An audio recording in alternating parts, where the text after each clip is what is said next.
मान्य सदस्य डाक्टर अमरेश कुमार सिंह, समय 3 मिनट। त्यसपछि मान्य सदस्य ईश्वरी देवी न्यौपाने।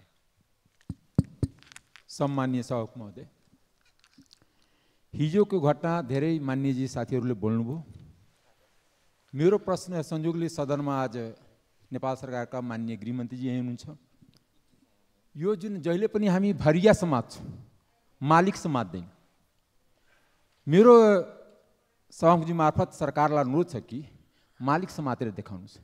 यो 25 करोड कुनै भरियाको हुँदैन, सुन तस्करको पैसा।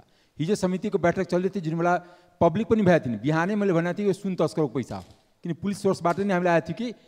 र यो जुन सुन तस्करी या विभिन्न किसिमको तस्करी, तराईमा पनि म गएको थिएँ अस्ति, एकदम तस्करी भइरहेको छ।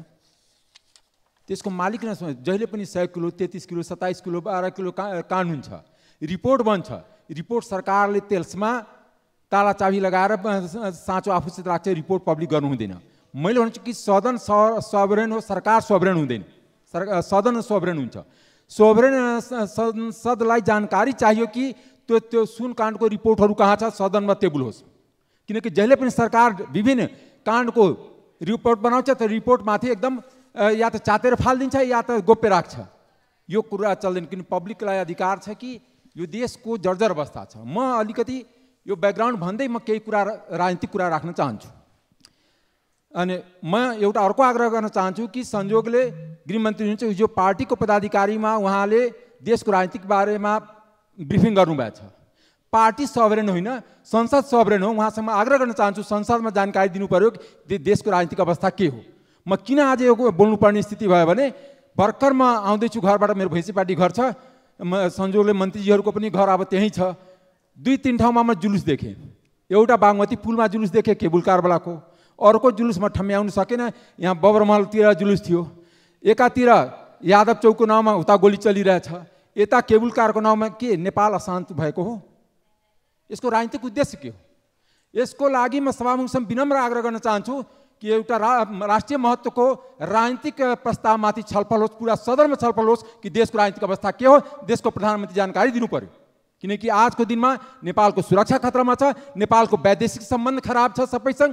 र जुन राजनीतिक रूपले कुनै राजावादीको आन्दोलन चलिरहेछ, कुनै विभिन्न किसिममा, र इभन हुँदा सरकार काङ्ग्रेस एमाले बनाउने र काङ्ग्रेस एमाले आफ्नो विद्यार्थी युनियनलाई भने पिटापिट गर, खुकुरी हानहान गर, ढुङ्गा हानहान गर। यसको जिम्मेवार को?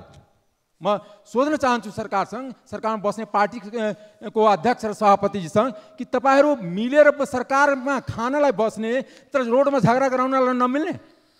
किनकि मैले पाटन क्याम्पसको पनि धेरै ठाउँको भिडियो देखेको थिएँ। यो मेरो ध्यान थियो कि आखिर यो देशमा, आखिर हामी पनि इन्डियामा पढ्दाखेरि कहिले पनि युनियनको चुनावमा एउटा पत्थर पनि चलेको सुन्दैन। त्यहाँ विद्यार्थी नै जेएनयूमा चुनाव गराउँछ, त्यहाँ टिचर पुलिसको कहीँ प्रेजेन्सै देख्दैन। आसमा पुलिस आएको विद्यार्थी चुनावमा पहिलोचोटि म नेपालमा मात्रै देख्छु।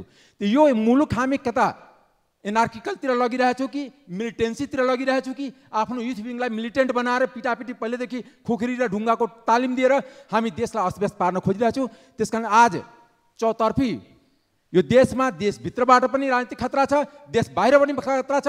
यसको जानकारी सदनमा प्रधानमन्त्री या सम्बन्धित मन्त्रीले हामीलाई दियोस्। र सभामुखसँग विनम्र आग्रह गर्छु कि हामी डे टु डे कुरा गरेर कहीँ पनि हामी पुग्दैन।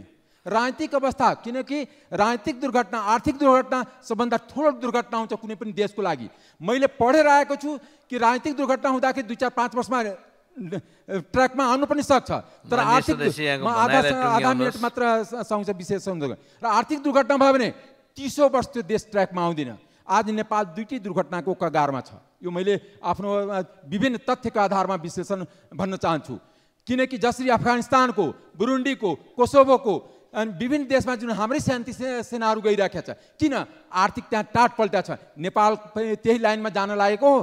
त्यस कारण सरकारसँग माग गर्न चाहन्छु कि कम्तीमा यो राजनीतिक अहिलेको अवस्था 2 महिनामा हुनेवाला जुन समस्या छ, विभिन्न नाममा, धर्मको नाम पर, राजाको नाममा या विभिन्न जातको नाम पर, विभिन्न प्रदेशको नाममा जुन आन्दोलन हुन लागेको छ, त्यसको के राजनीतिक प्रभाव पर्छ देशमा, र सरकार त्यसलाई कसरी ट्याकल गर्न खोजिरहेछ, र सुरक्षा निकाय किन यति कमजोर हुँदै गइरहेछ कि जहाँ जो मन लाग्यो त्यहाँ गोली चलाइदिने, जहाँ जो लाग्यो भने पिटापिट गरिहाल्ने। मान्य सदस्य, यहाँको समय सकियो। हस्, धन्यवाद।